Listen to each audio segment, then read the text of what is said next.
Welcome to Disney A, the Canadian-themed Disney travel podcast. We're your hosts. I'm Krysta. And I'm Brandon. We are doing something different today. Yeah. Yeah, if our sound is a little different than normal. Not as good. Yeah. Maybe a little background noise. Maybe a little backgroundy. We're on location. We are. Where are we? Well, we're on a ski hill. Yes. In a hostel/hotel. And so there's some people walking down the hall. You might hear them. Hopefully they don't swear too loudly. Or yell or scream. So we're trying this. Yeah. Let's see what's up. We are a travel podcast. We are. So we thought this was a little appropriate. We're traveling close to home. Very close to home. In a safe and responsible manner. Like within less than an hour's distance from us. Yes, but with a little change of pace. We are completely being safe. It's just us. And we're just, going for a different location today. So bear with us. For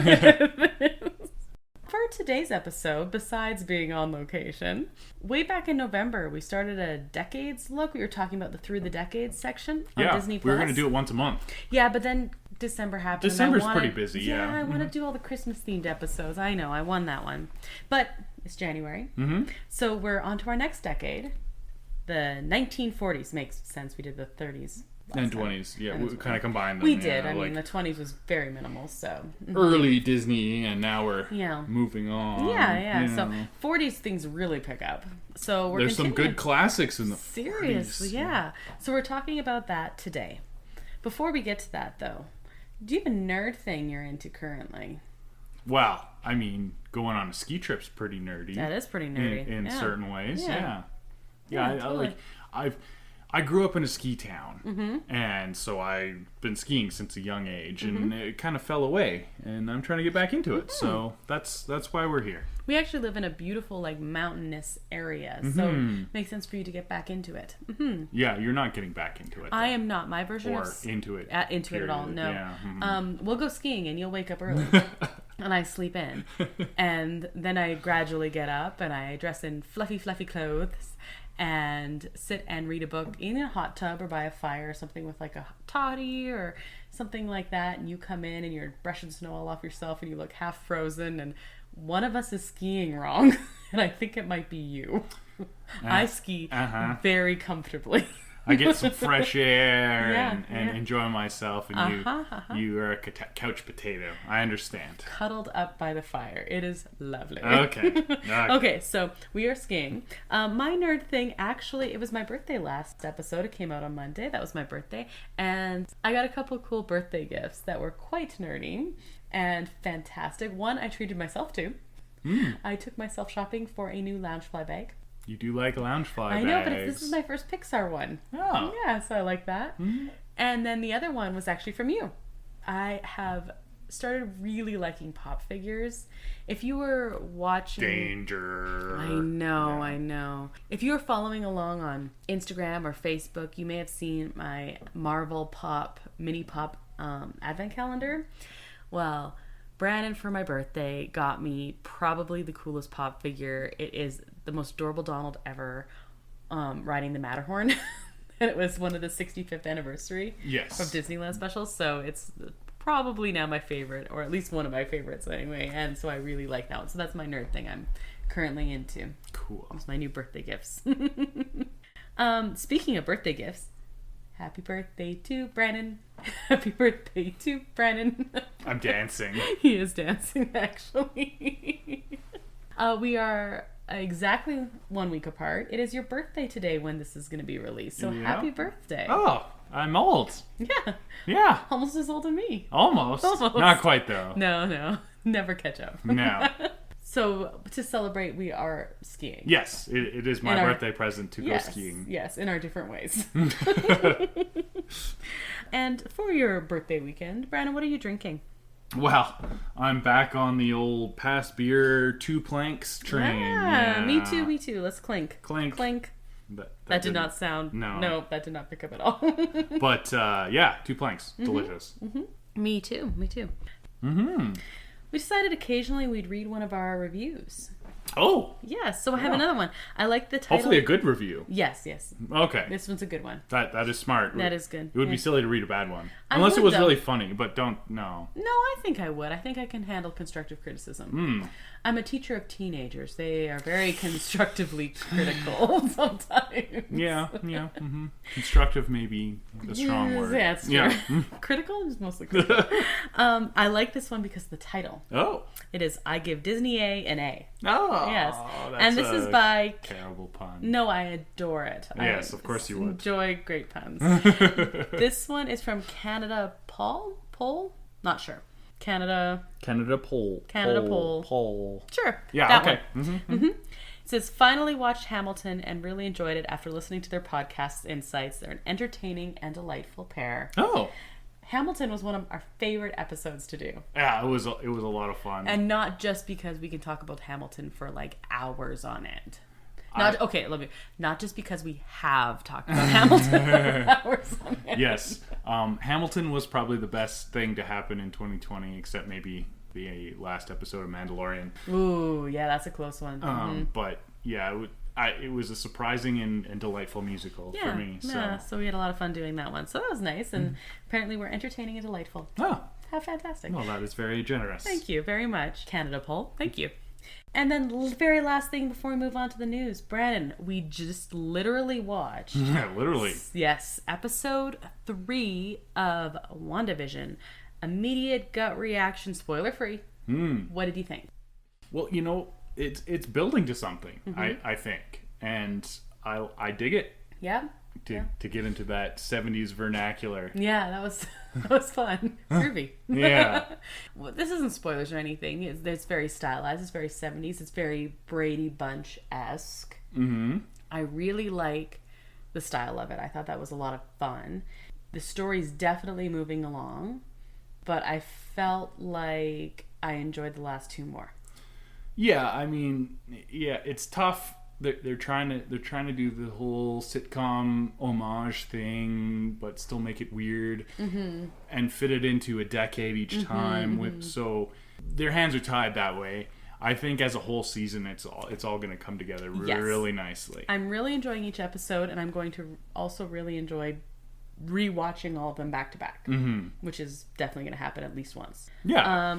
The episodes are quite short because they originally said like 6 episodes and they're stretching it out to 9. Yeah, so yeah. So we are dealing with short episodes. Just from being like online and things like that, I do think people like the 70s more than the 50s and 60s. Interesting. I disagree with that personally, just because it might just be because I like the style of the 50s and 60s ones so much. But anyway, this one you can definitely tell they're building. Yes, I think the first 2 episodes had a better sitcom hook. Right. But this one seemed a little stuck between the Marvel and the sitcom. Right. Yeah, I do think a lot of people had trouble with the black and white thing, though. Yeah, well, they're wrong. Yeah. Okay, so that, I really liked it anyway. I still really, really liked it. I just could have a whole season of like 50s and then a whole season of 60s and then a whole season of 70s. But you can definitely tell they're building to something. And I think I'm also sad because the closer they get to building to something, the more I'm going to lose the fun, campy sitcom stuff. Yes, it is going to...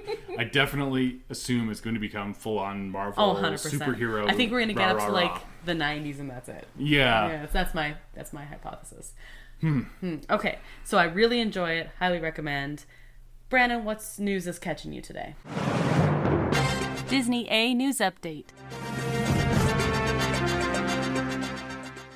Well, we had a big announcement on the Twitter. At least that's where I saw it. But I'm sure it was other places as well. Yep. We're finally getting the full run of The Muppet Show. I am so excited. On Disney+. I am so excited. No word if it's the DVD version that was chopped up because of rights issues. I'm assuming that's probably what we're at, but that'll be fine. Don't care. So excited. And I know that's weird. I have the first 3 seasons on DVD that they released. But just to have free and easy access to it all the time. I will watch it all the time. Yeah. I love the Muppets. It'll be good background noise. Excellent. Perfect. And the other thing we saw today was a nice little sneak preview of the major part of Avengers Campus that may or may not be opening this year. They say it's going to. Got to keep positive here, Brandon. I'm struggling with that. I know. Yeah, so they had a behind-the-scenes episode with Tom Holland getting to ride his Spider-Man ride that he obviously would have helped star in. And he said it's the most he's ever felt like Spider-Man, which is pretty high praise coming from literally Spider-Man himself. And can I just say, I know there's been a lot of Spider-Mans recently. Relatively recently. Yeah, in general, yeah. He's my favorite Spider-Man. He's definitely the best Peter Parker. Agreed. Yeah. So in my opinion, the best Spider-Man, to say this is the time he's felt the most Spider-Man, that's saying something. Yeah. Yeah. What do you think? YouTube? You could probably watch this video of him getting to ride this ride and talk about this ride. It would be on the Disney YouTube channel. It was on Disney Facebook, all the socials, basically. So if you haven't checked it out, definitely do it. You get a nice sneak peek of this. So that brings us to our topic today. Disney Plus and chill. So the 1940s. That was a long time ago. I mean, I'm old, but I'm not that old. I do not remember. Yeah. No. Okay, so the 40s was an interesting time for Disney. It was an interesting time for the entire world. When I was looking this up, I found it really fascinating because we're not living through like the 40s kind of interesting time right now. We are living through a historical event right now. Yeah. And I can't say that I'm jumping up and down and being like, you know what I should do? Create fantastic films. That's a good point. Right? I mean, yeah, we're just trying to keep it together at this point. But quite frankly, what I did not realize, I looked up a couple different sources. Disney was just kind of trying to keep it together too. They had all of this success from Snow White. And then World War II happened. Yeah. Right? And so Disney Company didn't go public until 1940. That was interesting timing. Not the best time to be hitting stock markets. Right? Yeah. But early 40s, like 40, 41, 42, like in there was some struggle in the Disney Company. Animators basically were moving towards unionization, and Walt did not necessarily, he was not really on board for that. Well, I mean, say what you will about Disney and his creative brilliance, he does strike me as he was a little bit of a control freak. Yeah, he had high praise for capitalist ideals. Yeah. Would be a way to say that. And I'm not sure. So I was in a bit of a discussion on one of the Disney Facebook groups earlier this week. And it was, can you like a, say, film that didn't age well? We were talking specifically about Lady and the Tramp, the Siamese cats. And there's a couple other instances in the 40s. Can you like a film that didn't age well and still be like, there's a problem with it? And a lot of people were like, no, if you like it, you just like it and you accept all parts of it. And other people were like, you don't like it and you're just like, this is a problem film. And I mean, it's hard because people are either like offended or not offended, and it's going to depend a lot on your experiences and things. My kind of point was like, I liked this film. As a child, I still understood, there's maybe something not quite right here. And you can be critical of something and still love it. And I think Disney was having some troubles in the 40s with some of the things that people may be critical of now. And we can still love Disney. Yeah, I mean, it's a product of its time. Right. You can recognize the problems and go, whew, Pinocchio's smoking like a chain smoker, and that's bizarre. Really, really weird. But it can still be fun. Yeah. And you realize it's a product of its time. Yeah. That doesn't mean that it's okay now. No. But you can never do that now. Right. You look at it through the lenses of, well, now 2021. Thank goodness. But being aware that it was the 40s. Okay, and Lady and the Tramp was not the 40s, but that was just what we were discussing. Like you said, Pinocchio. Dumbo came out in the 40s. It did? You know, some ones in there. So anyway, let's go back. So there was a struggle, and there was an issue between Walt and a lot of his animators. Yeah. They were moving towards unionization. Walt was not super happy about this. But however, there started to be like walkouts and stuff like that. There's not really much he could have done at this point. They are skilled animators. Yeah. So you kind of got to listen to them when you are creating these works of art. You kind of have to rely on the artists. It is art. Yes. And it's not like something you can easily replace. Exactly. No. Exactly. So that's what he was struggling with. And when Walt had troubles, he traveled. I like this theory. Okay. Okay? I'm basically support of traveling all the time. And he went to South America. While he was there, good old Roy resolved those strikes and the walkouts and everything like that. I like Roy. Right? He was a smart accountant type. Yeah, you would identify with Roy. You're on board with Roy. Big fan of Roy. Yeah, he would like weighs the pros and cons, right? Yeah. But what's cool is he was in South America, and we see a lot of that influence in the 40s. That's why this is particularly significant. I'll get to where it really shows up later, but we do see that he has a lot of this influence. 40s are happening after Pearl Harbor. Just gloss over that. Just after Pearl Harbor. After Pearl Harbor, right? It's only going to live in infamy. It's fine. Yeah, I heard that. After that, okay. Yeah. So he's like moving merrily along, and then Pearl Harbor happens, and then all of a sudden, over half the studio was requisitioned as a base for anti-aircraft troops. So Walt has to kind of shift gears here a little bit. Yeah? Yeah, like, everyone in this time. So he throws all of his attention into propaganda films and government training videos. Yeah. Right? And actually, if you've ever had a chance to see some of them, they're quite interesting. Donald in particular. Yes. I don't know what it is about Donald. He was super popular during World War II for these films. It actually fits really well. Like, right? And it is a fascinating piece of history, seeing the Donald Duck. Yeah. Like fighting Nazis and building tanks and weird stuff like that. Yeah, it is really interesting. He did a lot of different ones. The most famous, I'm not German, so I'm probably going to say this, pronounce this wrong, but it was Der Führer's Face. And Donald Duck experiences a day in a Nazi country, where he has to make do with eating ridiculous Nazi food rations. For example, he survives off the smell of bacon and eggs, coffee made with one bean, and a slice of wood-like stale bread. He experiences a day at a Nazi artillery factory and completely breaks down. He wakes up realizing the experience was a nightmare. He embraces a model of the Statue of Liberty and exclaims, "Am I glad to be a citizen of the United States of America?" And see, think about the other Disney characters. It wouldn't work with Goofy because he's super goofy. And it wouldn't work with Mickey because he's too optimistic, happy-go-lucky Mickey. Right. Donald is this perfect mix of anger and Americana that it's perfect for a propaganda film, I think. Yeah, but if you were like, who should we put in propaganda films for a world war? I'm not like Donald Duck.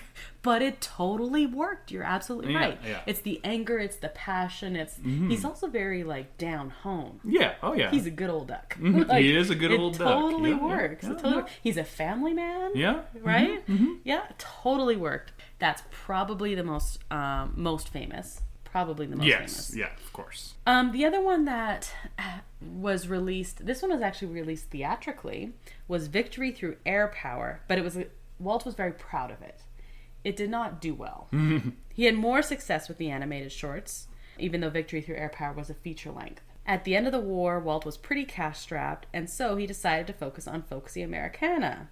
Fueled by his love of his hometown, he created Song of the South in 1946. Oops. Yep. We're going to jump around a little bit in our years here, just so we're aware. Because in the early 40s, you had the bing bang boom of the big animated ones that we still think about today. So I kind of want to go back to those, because we're seeing like the effect of the war and why he did what he did. So 46 happens, he creates Song of the South, and he figures, let's go back to the roots, kind of Americana, folksy tales, right? Based on the Uncle Remus stories by Joel Chandler Harris, the film is set in the South in the 1800s. When he was making it, he's like, this might be slightly problematic. He thought this in the 40s, so he solicited the input of different black leaders, and they warned him, like on record, about certain things. For instance, maybe don't have happy singing slaves. Yeah, that's a good point. However, Walt took some of their advice and ignored other pieces of advice. And he was like, when in doubt, he decided to adhere to his creative instincts, which is a nice idea. you have to tread that line as a creator, and he did not really do that very accurately. They call that white privilege. Yes. Yes. Yes.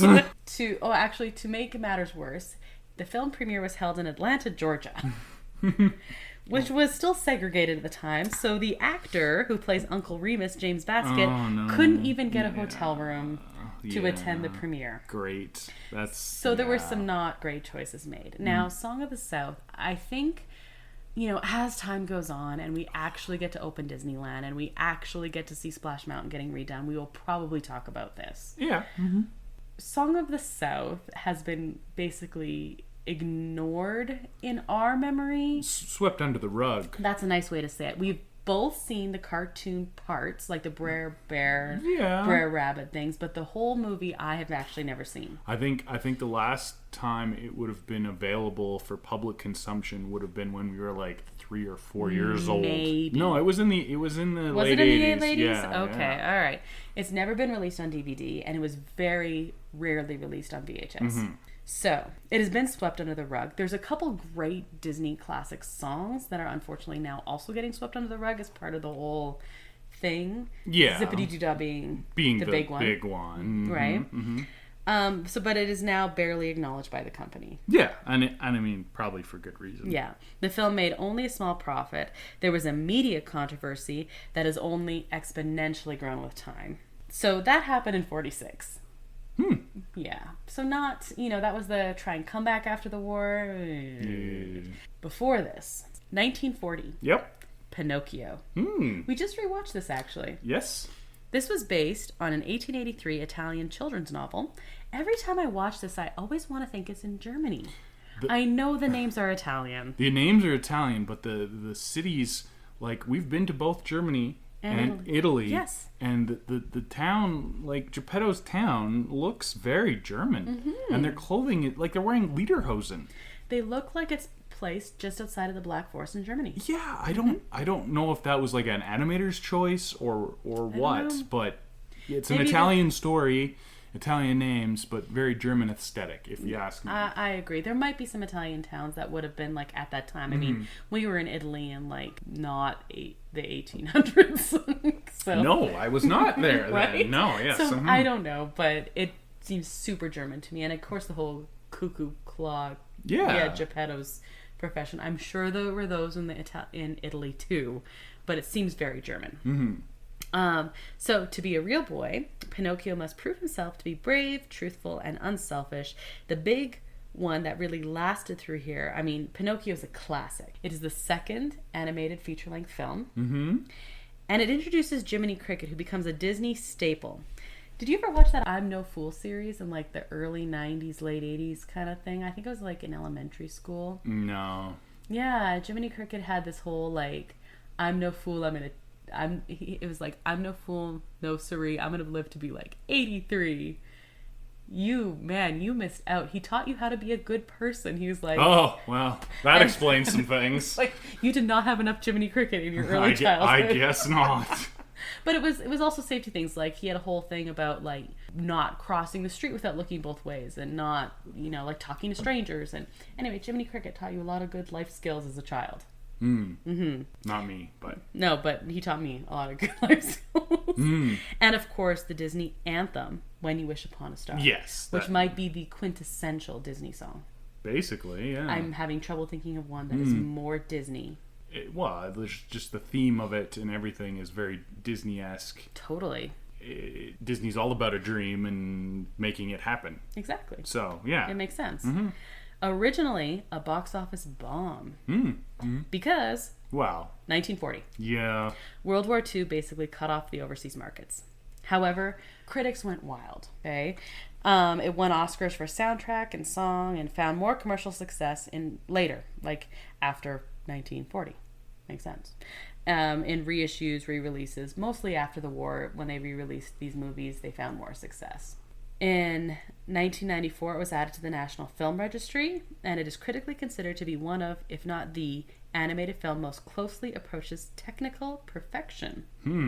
Like, even now. Interesting. I mean, the animation compared to Snow White, is like light years ahead. Which is crazy. It was not that far. It wasn't that far, but I guess, I don't know, they practiced with all the shorts. Because, like, they were experimenting with the shorts, so they had those... Well, they still had the silly symphonies going on. To learn, it's your silly symphonies. Your Mickeys. And your Mickey cartoons and your Donald cartoons. All those things to learn things. And, yes, Pinocchio and Geppetto and Figaro are animated beautifully. Yes. I did notice some background scenes... Not great. That were not great.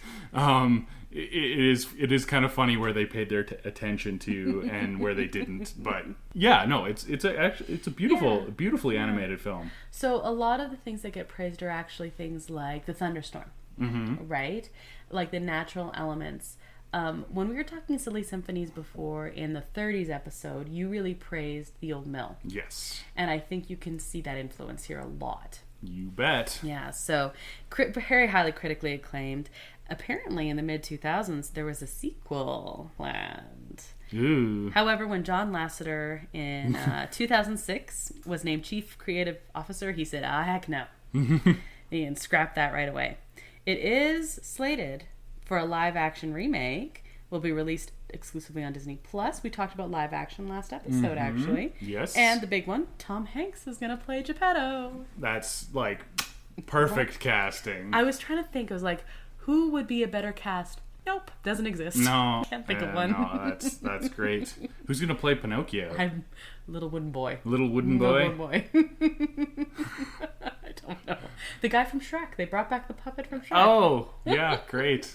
No, I don't know. I don't know who's gonna. Like someone's got to voice him, Yes. and like it's gonna be all CGI. Oh, 100%. But I don't know. Yeah, interesting. I just hope it's not weird and creepy. Yeah, I don't know. Okay, so 1940, same year. What do you think about Fantasia? Fantasia's tough. For me, I want to like it. There's some beautiful sequences in it, but I don't want to sit through. I just don't want to sit through the whole thing. I just can't. I can't. I think it's worthy of being a thing, but it's not for me. So Fantasia is one of the we've seen this in other movies that we've watched recently when critics love it and the audience generally doesn't. I wouldn't recommend it for general consumption, no. So Fantasia was an interesting one. If you haven't seen Fantasia, it's the most unique out of all the Disney feature films. You'd say that's a fair statement, right? Well, it's a concert. Yeah, it's not a movie, it's a concert. It is 8 animated segments set to pieces of classical music conducted by Leopold Stokowski. I'm probably butchering that name. Leo. Yeah, good old perfect. Leo. Yeah. So Leo conducts it. Yeah. 7 of those are performed by the Philadelphia Orchestra, and each segment is introduced in live action by a critic and composer named Deems Taylor. I don't know who that is, but that is what the internet told me. Interesting. See, I don't even remember that. I'm probably mushing it together with Fantasia 2000. So Fantasia 2000, I actually went and saw in theaters. I did as well, yes. Yeah, I saw it in IMAX. That was kind of cool, actually. Except I took my little brother and sister who were fell asleep. Very young. Yeah. And if they didn't fall asleep, they probably wanted to. Maybe they liked it, but I'm sure they were. It's a tough sell for kids. It's a tough sell for kids. That was actually one of the problems with this one. So in 1938, now, Sorcerer's Apprentice was actually animated on its own. That's probably the most famous scene. 1938. Yeah, probably the most famous scene from Fantasia, but they didn't know what to do with it. It was going to be a silly symphony. Right. And then, so what happened is, Mickey had kind of lost a little bit of his popularity, so they created Sorcerer's Apprentice thinking we're going to bring back some of Mickey's popularity there in the late 30s. They really liked it so much that Walt was like, I want to have this be the centerpiece of its own film. Hence Fantasia. Right. So that was really the spur of the whole thing. So they kept back Sorcerer's Apprentice to use for Fantasia. I mean, that is the most memorable thing from 100%. Sorcerer. Fantasound was created. It was a pioneering sound creation. It was the first commercial film shown in stereo, and it was a precursor to surround sound. Initially, it was a commercial flop. World War II cut into overseas markets again, it's the same year as Pinocchio, so of course it did. But there was also the really high production cost, the cost of this new Fantasound equipment, but was re-released many times and is now the 24th highest grossing film of all time in the United States, which shocked me. Yeah, that is actually really shocking. The 24th highest grossing film. Is that not crazy? Is that inflation adjusted? Or? I would assume so, but I'm not. I'm not sure. Interesting. Yeah, I'd have to look that up, but that is crazy. It is very highly critically acclaimed. Yes, it's art, but I don't know if I want to sit down and watch it. Yeah, I did rewatch it I think this summer, but there was parental confusion. Shocking. After Snow White and then Pinocchio, and then they didn't really know what to make of this, right? They were unsure of the style, and the big thing was there was a lot of people who were terrified of Night on Bald Mountain. Some music critics were complained about the arrangements of the music, especially Rites of Spring, but overall, most critics liked it. They did think Night on Bald Mountain was a little scary, which is actually one of my favorite scenes. Night on Bald Mountain and Sorcerer's Apprentice are fantastic, although I do enjoy Dancing Hippos. Yeah, I was going to say the ballerina hippo is right with the crocodiles. Fantastic. The sequel, Fantasia 2000, was released by Roy E. Disney, who was Walt's nephew, in 1999. And this is also in the National Film Registry. Basically, everything they did in the early 40s is considered a classic now. Yeah. Except Song of the South, which was later, and we don't talk about that. Yeah. Dumbo, 1941. Talk about a classic. So Jumbo Jr. is nicknamed Dumbo cruelly. His only friend besides his mother is Timothy Mouse. Basically, they wanted to parody the stereotype between mice and elephants, right?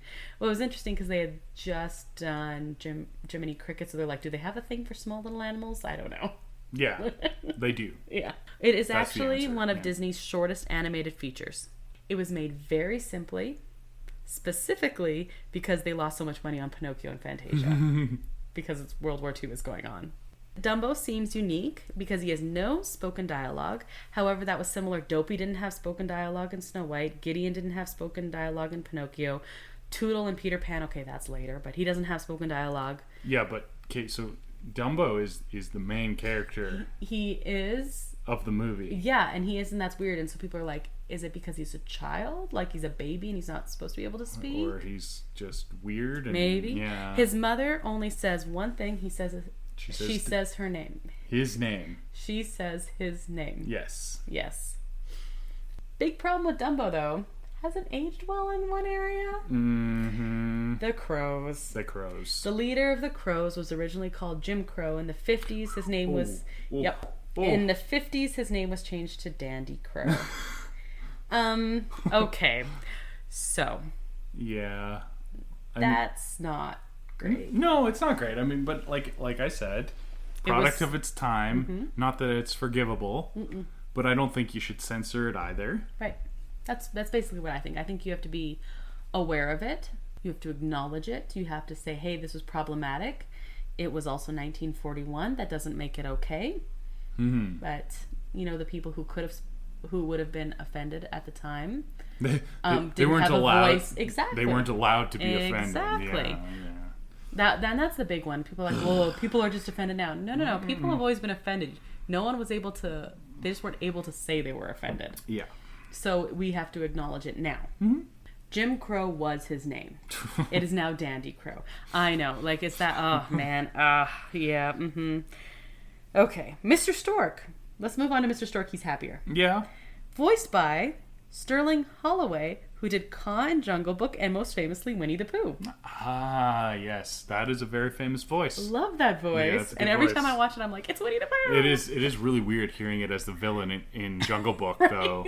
No, Mr. Stork is fine. I'm like, Kaa, though? Pooh, no. No, don't eat him. Be nice. Oh. It is the most financially successful film of the 40s. Critically approved. It's called... The word that gets used over and over again is it's charming. Which is totally accurate. Yeah. 100%. The live action remake was Tim Burton, did not include the Crows or Timothy Mouse. Shocking. Yeah. Yes. Well, there was a mouse in it. It was, and he had a little outfit, but it was more like a cameo. Yeah, it was. Yeah, it was an Easter egg, not a character. Exactly. Yeah, so that was the most financially successful, which is interesting because the next year we have Bambi, which you would think of as very big. Right? Yeah. When I mean, don't get me wrong, I love Pinocchio and I love Dumbo, but Bambi just seems like quintessential successful. Not at all. We're talking theatrical release, Yes, though. Yeah. yes. Not over the test of time. Don't get me wrong. All of these have stood the test of time. Based on a 1923 book called Bambi: A Life in the Woods.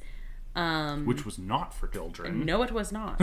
In the book, like, basically... Don't read that to your little kitties. No. Ooh. Yeah, I've heard there's some interesting things in that book. I've never read it. I didn't know that. Lots of blood and guts and other things. Well, Bambi's upsetting enough on its own. Yeah, no, this is much worse, apparently. Really? No, Yes. I don't want to read that. No. Forget kitties. I don't want to read that. They decided to change the deer from... It was a roe deer in the original book, which is European, but they decided to make it more like a mix between mule deer and whitetail. Yeah, it's supposed to... Yeah, I mean, he does kind of look whitetail-ish, but he's supposed to be a mule deer. He's supposed to be a mule deer, but he's... Yeah. I don't know. They took They're some creative basically- license with it, yeah. They also don't have that big of an eyes, just in case you were wondering. Well, yeah, I did read that deer are very tough to animate because real deer's eyes are on either side of their head, so they wouldn't look good in animation, and they don't have chins really. So Right. So they actually kind of like molded like kind of baby features onto like human baby features onto a deer's head. I didn't know. Yeah, it that was this makes whole sense, thing. though. Yeah. There are a lot of deer where we live. That totally makes sense. And I'm like, oh yeah, because they need to be looking around them all the time. Mm-hmm. Yeah, Bambi is not accurate. And did you know what the most difficult thing to animate in Bambi was? His father's antlers. Really? Yeah, they had real trouble with like the aspect of them. Really? And so they actually made like a clay mold of them and rotoscoped it instead of hand drawing it. What? Yeah. Why were they so difficult? Well, I because wonder? like the prongs sticking out, like the 3D, it was very difficult. Interesting. Yeah. That's really cool. I had no idea. Yeah. Yeah. Huh. If I'd have picked something in that movie that would be difficult to animate, I would not have picked antlers. Should have used that as my trivia. You should have. They're stationary. They don't move on their own. It's but if you think about it, like antlers are a 3D structure and animation is 2-dimensional. Yeah, but to make that move with his head and everything would be very difficult. Also 3-dimensional. Yeah, but because they're the ones doing the moving. Maybe. Yeah, it's weird. I can see it. Okay. Yeah. All right. In 2020, there's a live action that's been announced. Of course, there has been. There's a live action for everything. Did you listen to our last episode? How are they going to train the deer? Right. When it first came out, seriously mixed reviews, mostly because this was the first one that didn't have a whole lot of fantasy elements. People didn't really know what to make of this. They actually bought into Fantasia before they bought into Bambi. Hunters said, this is a quote, "It was the worst insult ever offered in any form to American sportsmen." Interesting. Yeah. Well, and taking it back to your animators' problem with Disney, apparently the animators had a code word related to Bambi. They said when Walt would come down to the animation studio, they'd say, "Man is in the forest." No. To say that Walt is here to cause trouble. Yeah. Big boss man's on the exactly. Man is in the forest. forest. Boss is coming. Yeah. The boss is coming. The boss is coming. Good one, hey? Yeah. That should have been my trivia as well. Man, I'm really scared of your trivia now because this is amazing. I'm just ruining everything, I guess. Are. Yeah. I really like that. Yeah. So, speaking of controversy when it was released, Disney's daughter, Diane, was very upset with the death of Bambi's mother. Well, I mean, who isn't? Right? It is now considered one of the greatest animated movies ever made, and it's also regarded as one of the saddest. Like, on all of these lists where it's like the saddest movie ever, you'll have Alice being like, Bambi. First 10 minutes of Up. Right? Yeah. Yeah, Okay. that's mine. Actually, a student asked me the other day, she was trying to figure out how to cry on command. And she's like, I don't know, do you know how to do that? You've taken drama and stuff like that. Like, you've taught drama, how do you get to do it? I was like, first 10 minutes of Up. And she's like, oh no, that would do it. Yeah. It did not financially do as well as an initial release as hopes, largely World War II focused. Also, this controversy.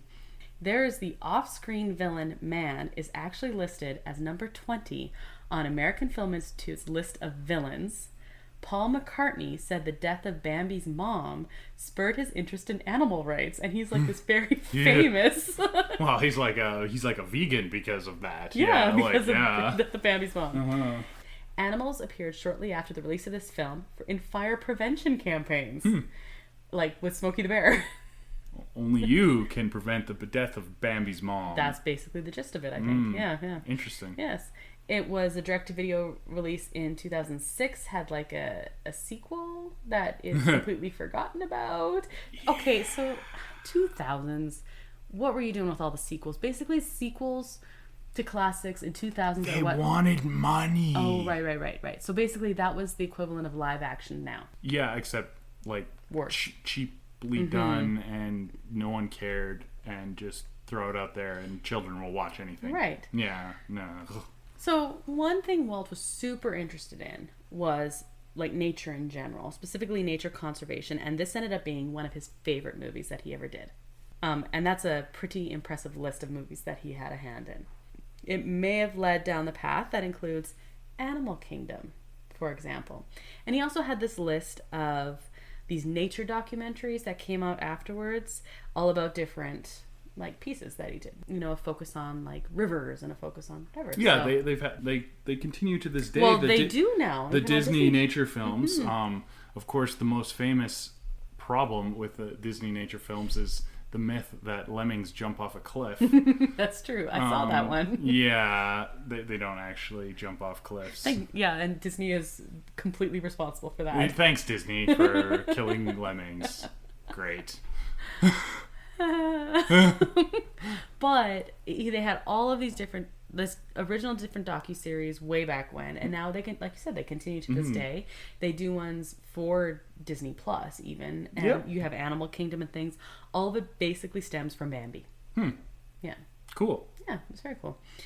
So those were the biggies, but those are not the only things they came out with in the 40s. Well, they had a lot of shorts. They did, but they also had other feature films. Really? Yes, they did. Like live action or combination ones, they're called. Where they had different pieces put together. Yeah. Basically, they were package films that saved money either during or immediately after World War II. Because you can slap together some live action portions for cheaper than the animation is. Yeah. Or you can slap together a couple short films into one. So, for example, remember how I said he went to South America? In 1942, came out with Saludos Amigos. Oh, yeah. Right? Yeah. 1944, The Three Caballeros. Right? So we see that influence there for sure. And like you said, let's throw in some live action actors in there. Let's put together a couple short pieces. And if we put together enough, we can release it as a feature. Make Mine Music came out in 46. Fun and Fancy Free. Did you ever watch Fun and Fancy Free? I used to love this one. I've heard the title. I cannot place it. It was the one with Bongo the Bear. I watched it, probably like this summer because, it was COVID. What else was I doing? And I think you kept going, what are you watching? Sounds like something I would say. Okay. That was in 47. Melody Time was in 48. And what I think is the best one on this list, although I do love Three Caballeros, The Adventures of Ichabod and Mr. Toad. 1949. These are all considered like culmination or package movies. Right. And these were big in the 40s, basically. Nice. Yeah. So those were the feature films. And then, like you said, so many short films at the same time, in addition to all the short propaganda ones they were doing. Yeah, like the propaganda is interesting historically. But entertainment-wise, I think the short films in the 40s might be like cream of the crop. 100%. Might even be better than the feature films, although I did really like Pinocchio, and Bambi is amazing. Yeah, well, and Dumbo, I'm sorry, we're talking about Disney movies that can make you cry. Freaking Baby Mine every single time. She was trying to protect him, and she's not a mad elf. Hey, I know. You don't like elephants. I don't really like elephants, no. Okay. Well, circus elephants. We have a history. Okay. Would you care to share your history with... I was just like, why don't you like Dumbo? Oh, right. It clicked. You don't like circus elephants. Yeah. Brandon, why don't you like circus elephants? I had a run-in with a circus elephant when I was 5 years old. This sounds made up, but apparently it 100% happened. His mom also tells me. Yeah. Well, so there was a traveling circus came to my little small town, and much like the Dumbo circus, they had some elephants, which I'm not in favor of, trucking elephants around the country. Yeah. You're not anti-elephant, you're anti-circus elephant. Yeah, and the elephant, they had an intermission in the three-ring circus, and they were offering elephant rides, and I thought that sounds fun, so my mom gave me a little $5 bill, and I hopped on this elephant, and it decided to go on a rampage, much like Dumbo's mom, does in the movie. While you were on its back. Well, I was on its back, and I did fall from the elephant onto some concrete and almost got trampled, but did not. I'm still here. But, yeah, I don't really like circus elephants. I can't imagine why. You know who probably likes them less? Your mother, who had to watch this happen. Yeah. I stayed for the rest of the circus. Yeah. After that. I wasn't traumatized. My classmates, my kindergarten classmates were yeah, they left. You stayed. I stayed. I was fine, but I don't blame the elephant. I don't think that circus elephants are the right answer. Yeah, I think they're too intelligent for... No, it's not a good life for any intelligent creature, and you should treat your animals good. We are big animal fans. Yes. And so that's why you don't like Dumbo as much. Yeah, maybe it's a subconscious thing. Maybe subconsciously. Maybe you're like rooting for Mrs. Jumbo the whole time. Yeah, I sympathize. I empathize with them, but yeah, I don't know. I almost died, so you know. So your vote is Pinocchio and Bambi if you're picking. If I'm picking, yeah. Okay, but you like the shorts a lot. I like the shorts. The big ones that I really like are the how-to videos with Goofy. Those are the best ones. They're just totally agree. Amazing. I like those have aged perfectly. I know. And they should keep making them, but they did it. They have some modern ones, yes. Yeah. But I liked when he sets up a stereo and when he does all these. Goofy Builds a Home Theater is probably the best modern one. Yes, that is a good one. Yes. But all the sports ones from the 40s are just fantastic. Oh, I'm trying to think what my favorite might be. I should have made you pick a favorite. I like the exercise equipment one, actually. The exercise equipment? I like the football one. That one might be the best one, actually. That one's really good. Yeah, the football one is really good. That one's really good. Oh, you know what? They're all really good. It's perfect Goofy cinema. Yeah. And it's like quintessential Goofy. That is what makes Goofy awesome. Yes.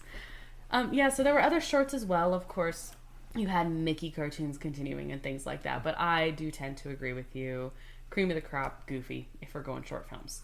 The interesting, I was browsing Disney Plus before we were doing this episode, and there was a couple shorts. There was like Mr. Duck does this, and Mr. Mouse takes a trip.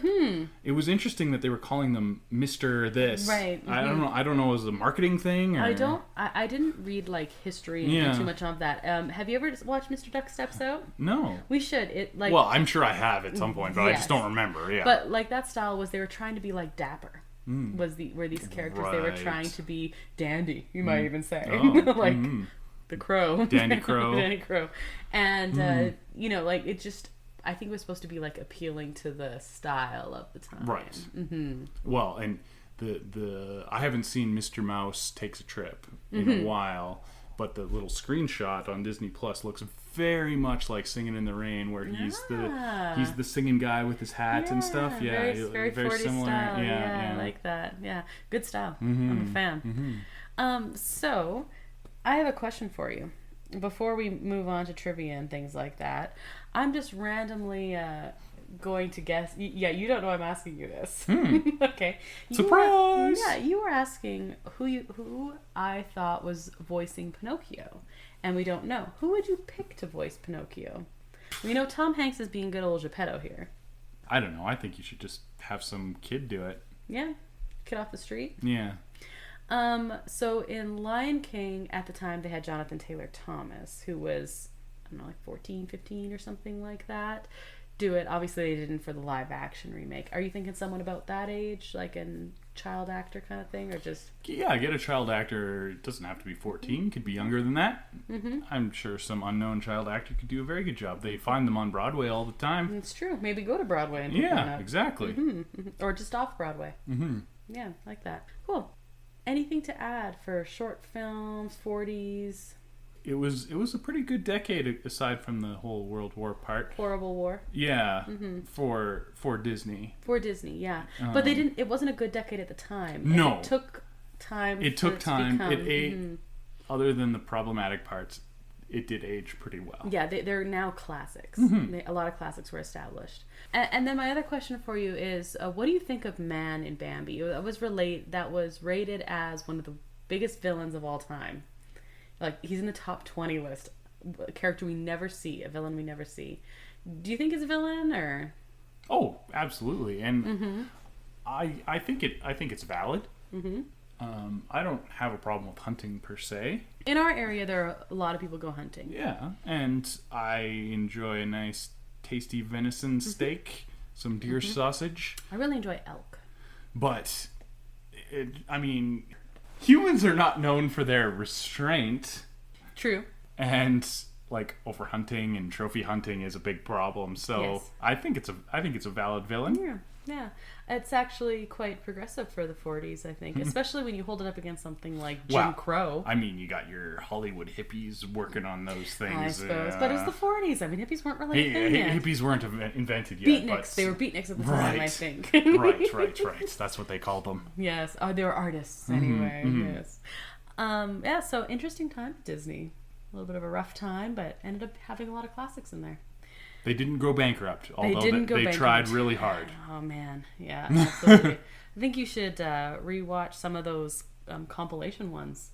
You gotta watch Fun, Fancy, Free. Yeah, okay. Yeah, I think so. I think that brings us to trivia. Okay. Last time, I got to ask you questions. And remember how I said we were doing really, really well with trivia? Well, you had some dumb questions. They were not dumb questions. I We think just had dumb answers. They were a little dumb. Well, the answers were also dumb, but Yes. garbage in, garbage out, as I always say. So, our 3 trivia questions, of course, were all about live action because we were watching live action movies and talking about live action movies. Question number 1 was in the live action Aladdin. Jasmine's friend/handmaiden is named Dahlia. What is her name in the animated original? You were off on this one. I don't even remember a handmaiden from the animated original. That's how big she was. Her name was Steve. Oh. The character Wasn't Steve? It wasn't Steve, weirdly enough. Yeah. Darn. Yeah. So close. I know. Man, the character does not exist in the original. Yeah, I didn't think so. So it was a Why dumb did question. you say the character does not exist in the original? Well, you asked me what the name of the character was, not if it existed. Because it's not a yes or no question. Question 2. Nah. The original Beauty and the Beast doesn't explain what happened to Belle's mother. In the remake, how does her mother die? You said In childbirth. it was actually the plague. Close enough. What? That is not the same thing. That is not. Childbirth, plague. What can you do? Not the same. Not the same at all. Oh. I thought plague would be an easy one. You just assume everything was the plague now because it's 2021. And question number 3. What is the first live-action remake to get a PG-13 rating in the U.S.? I thought this was a good one. Yeah, that's not a bad... That's a good question. That is the one good question that you had. No, I think they're all good questions. This is what you said. The Lion King? I don't know. There was some violence in that. Mm-hmm. Sure. It was actually Mulan. Oh, see, I thought I guessed Mulan, but I guess not. No. Also, quick shout out here before you obliterate me with your questions. We had Lindsay. We've had Lindsay do really well on trivia before. She got 2 out of 3 on this one. So shout out to Lindsay because that was I'm going to invite her to my bar trivia team then. right. All Disney live action questions all the time. She also says we are way too harsh on the live action. I like the originals, okay? I don't need the live action remake. I have the original. They still exist. I didn't hate any of the remakes, except for 101 Dalmatians. No, that was fair. terrible. Mm-hmm. That was the only really bad one. I think we sound more critical than we actually are. Right. Especially, you're kind of about them. I'm also but slightly less. Less eh? Less Yeah. Yeah. Those are the technical terms. Mm-hmm. Okay, so not great on the trivia. Well, I'm going to trim the trivia down today. Okay, all right. Only going to have 2 questions. Okay. Mostly because you said one of them already. Oh, sorry. So I'm curious to know what that one was. That's fine. What was the one I said? I was going to ask you what Walt's favorite film Bambi. was. Yes, it is Bambi. Yes. Yeah. I didn't know that. I but, didn't until I was doing the research for well, this episode.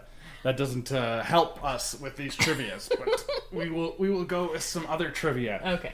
So there is actually some future Disney projects that are teased as an Easter egg in one of the films from the 40s. Interesting. What 2 future Disney feature films are teased in a 1940s feature? Are you going to tell me which feature? No. Brat? A little Easter egg. A little Easter. So 2. I'm looking. Yeah, there's 2, and they're in the same movie. Oh, okay. All right. Good to know. Yeah. The thing is, if you told me which film they were in, I could probably figure it. I've seen them all like a bajillion and a half times. Okay. We just watched it. Okay, so they're in Pinocchio. Thank you. In Pinocchio. I even commented on it at the time, but you were not paying attention. I was clearly. probably all emotional about Pinocchio. Peter Pan. That's one guess. Sleeping Beauty. Sleeping Beauty and Peter Pan. Is that your final answer? I think they're both wrong, but sure. Ah, okay. And finally, since you took my other answer, sorry. Another Pinocchio question. Okay. What type of wood is Pinocchio made out of? Pine. Pine? Yes. Are you sure? No. I mean, we are talking about Italy here. It's probably not pine then. Do they have a lot of pine trees in Italy? I don't think so. I don't know. I don't know. Yes. I mean, it is a cheap wood. He's trying to make a little boy. Is pine? Jiminy Cricket taps him on the head, and he's like, "Good solid wood too." I'm pine. I'm saying. You're just gonna say I'm pine? Stick with pine. Yeah. Okay. Okay. Well, that didn't go very well. I am not hopeful at all as far as my answers to those questions. Maybe people listening might have better luck than me. And by better luck, I mean better knowledge than me. Oh boy. Okay. Well, if you do think you know the answer and I don't, which is very likely, or if you just want to tell me how I'm right, which is very unlikely, feel free to contact us on our social media accounts. Thank you also to El Mule, who is responsible for our awesome custom theme song that you heard at the top of the show. You can find a link to his work at our website at disneya.wixsite.com/podcast. And you can also find us on our social media, Instagram at disneya.podcast, Facebook at disneya, and Twitter at disneyapodcast. We'd love to hear from you. You can also find Disney A episodes on your favorite streaming platforms, including Apple Podcasts, Amazon Podcasts, Spotify, Stitcher, Google Podcasts, among others. Please review our podcast and subscribe. And if you know someone who might like this podcast, be sure to recommend Disney A to them. You can also listen to Disney A episodes on Magic of the Mouse Radio on Mondays at 4 p.m. Eastern, with replays on Wednesday and Friday, also at 4 o'clock. You can listen to Magic of the Mouse Radio on Live 365, MyTuner Radio, Radio Garden, and other radio station apps. So join us next week and every Monday. I'm Krysta. And I'm Brandon. So until the next adventure, TTFN, ta-ta for now. Thanks for listening to Disney A.